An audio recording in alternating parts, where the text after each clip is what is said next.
Hello guys, welcome back to my channel. So now, natutunan nyo na kung paano yung operation of sets. Yung union of sets, intersection of sets, complement of sets, and difference of two sets.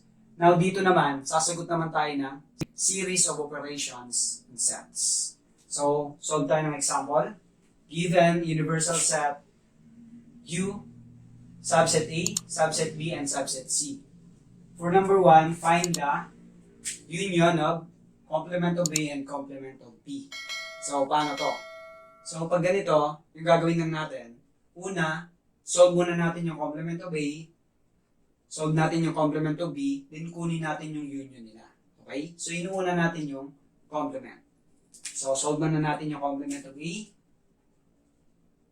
So, complement of A is equal to, so, natutunan nyo na to. Pag sinabi natin complement, tatanggalin lang natin yung elements ng A dito sa universal set. So, yung mga elements ng A is 2,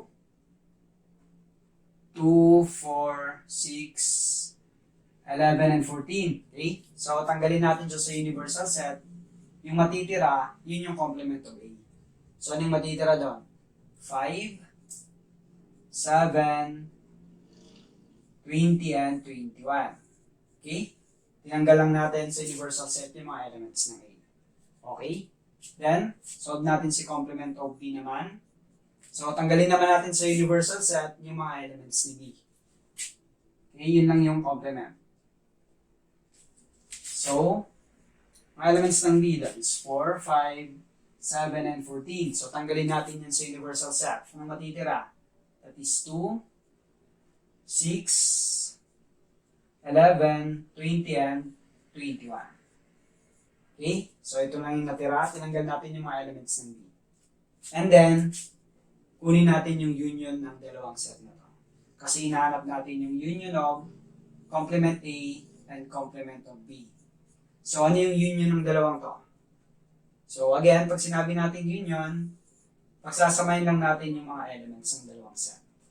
So, pagsamahin lang natin yan, start tayo sa pinaka-lowest number. That is 2, then 5, 6, 7, 11, 20, and 21.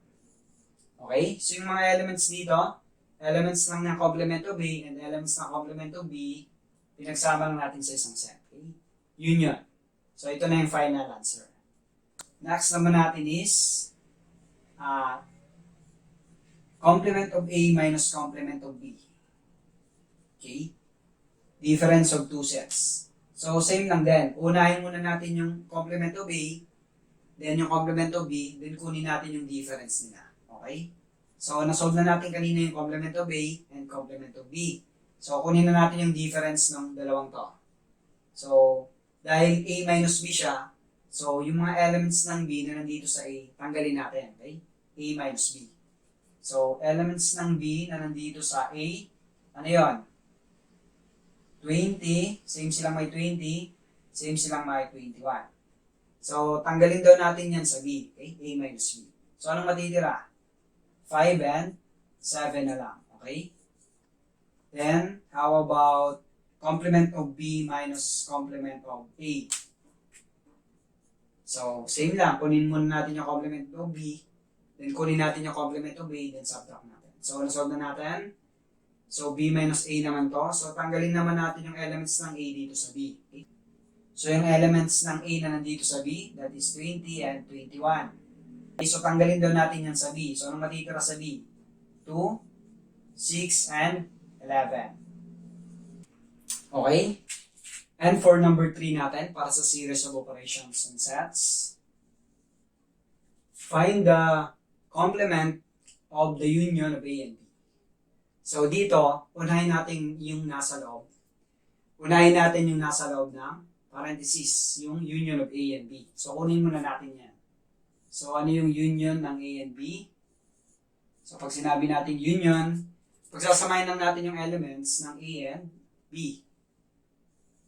So, A and B, pagsamahin lang natin yung mga elements nila. So, that is 2, 4. So, dalawa yung 4 is ang best na natin nasusulat. 5, 6, 7, 11, and 14. So, mga elements dito, yung elements lang ng A and elements ng B, pinagsama lang natin sa isang set. Okay? Union. And then, next is yung complement. So, kunin natin yung complement ng union of A and B.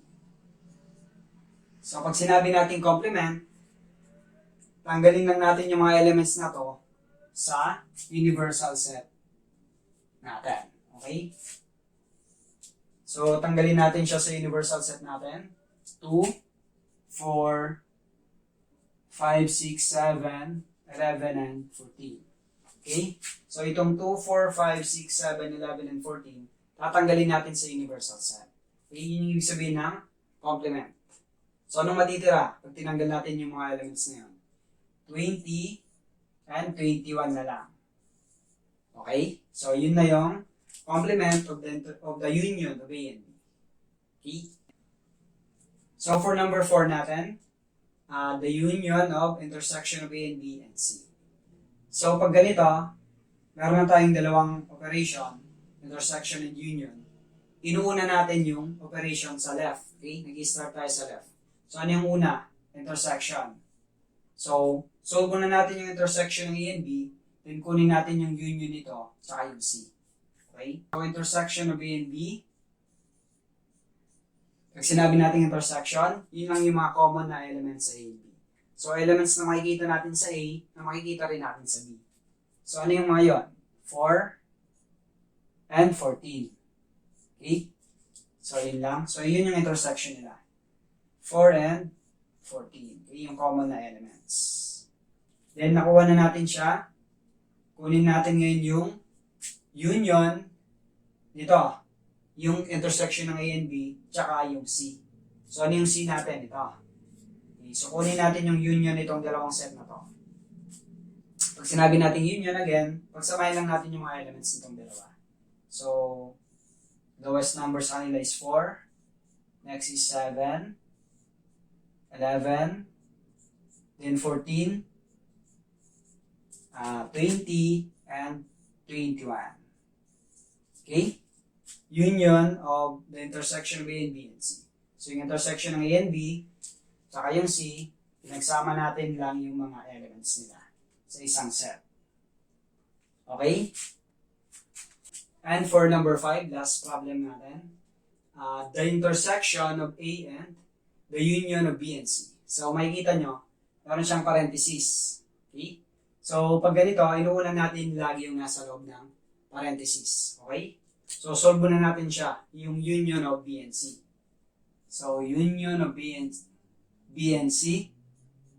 So, pag sinabi natin union, pagsasamahin lang natin yung elements ng B and elements ng C sa isang set.